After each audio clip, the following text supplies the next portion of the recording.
Hi, welcome to lesson number 7 in the unit on the Dvaravati civilization. In this lesson, we're going to talk about Dvaravati art and culture.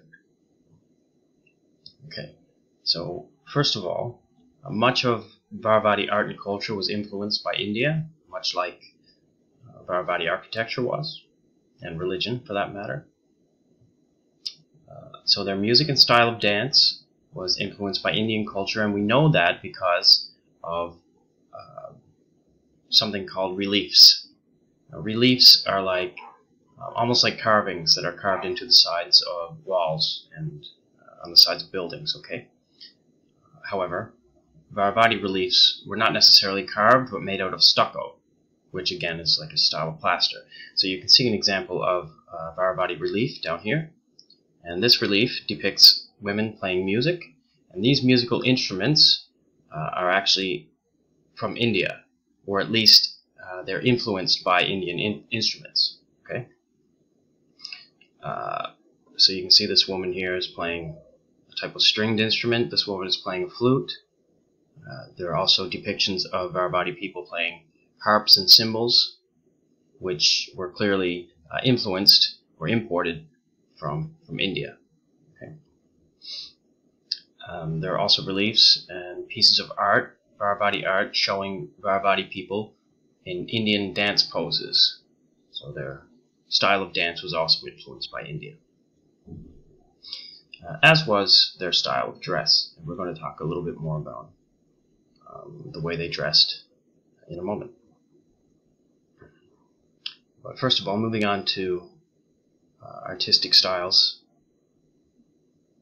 One of the most famous pieces of art from the Dvaravati period was the Wheel of Law. They really liked making these usually quite large wheels of law.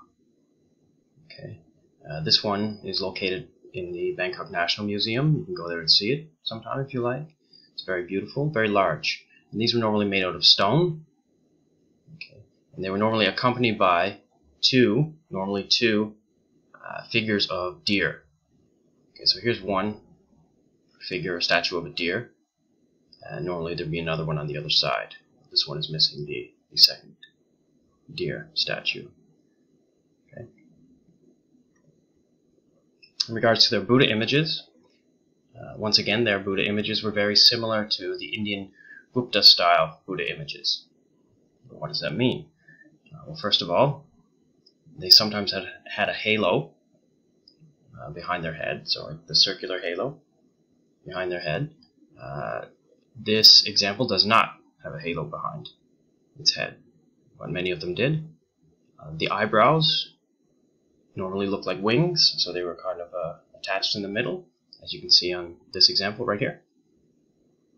Their eyes protruded from their face, so they kind of bulged out. Again, you can see that on this example here. They had a flat nose and thick lips, as you can see here. And many stood in a preaching pose and normally had some type of hand gesture. Each hand gesture would have meant something different. Okay. And you can see that many of them wore this long robe as well. Here's a Gupta style image from India, actually. This one does not come from the Dvaravati civilization, but from India. As you can see, it's very similar to this one, which is actually a Dvaravati image. You can see the similarities here.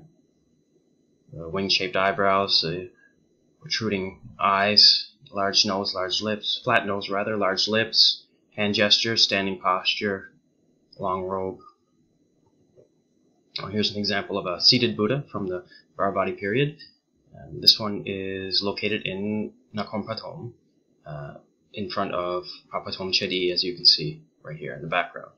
It's a very large Buddha image. Again, if you ever take a trip to Nakhon Pathom, you might want to check out this very beautiful seated Buddha image from the Dvaravati period.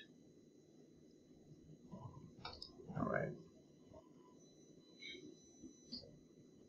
Just want to quickly go over some of the clothing styles from the Dvaravati period. So here's some more examples of reliefs that were found on the sides of temples, on temple walls.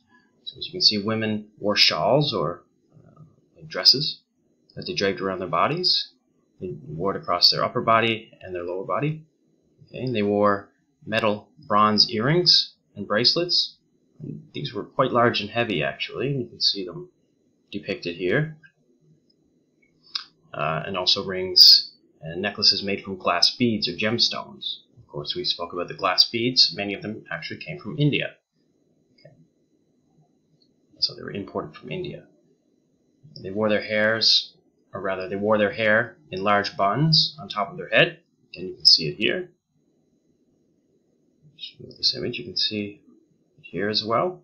And this lady has a headdress, so this probably indicates that this lady was of royal status. It says here upper classes would have worn more elaborate jewelry and headdresses like this lady right here. And you can see some examples of bracelets right here.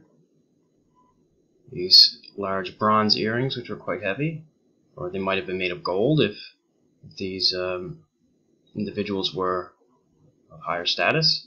And you can see the beaded necklaces here. So again, these beads, they might have come from India, actually. And some rings at the bottom. Again, you can see the hairstyle here, large earring rather.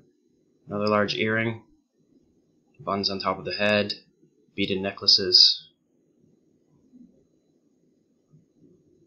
And here we have the men. Men wore long skirts with belts. Okay, they didn't wear pants. They may have also worn a type of shawl across their chest. They wore their hair long, and they also wore earrings, as actually you can't see it here, but the men likely also wore earrings. And they had sort of, they may have had braided hair or styled hair, and they would have had probably clips in their hair, as you can see here. Okay, so these are actually warriors, soldiers. You can see their weapons. You can see their swords being worn on their backs here. Okay, and here's the belt that the men would have worn here. Alright, and that is it for this lesson. So, once again, thank you for listening.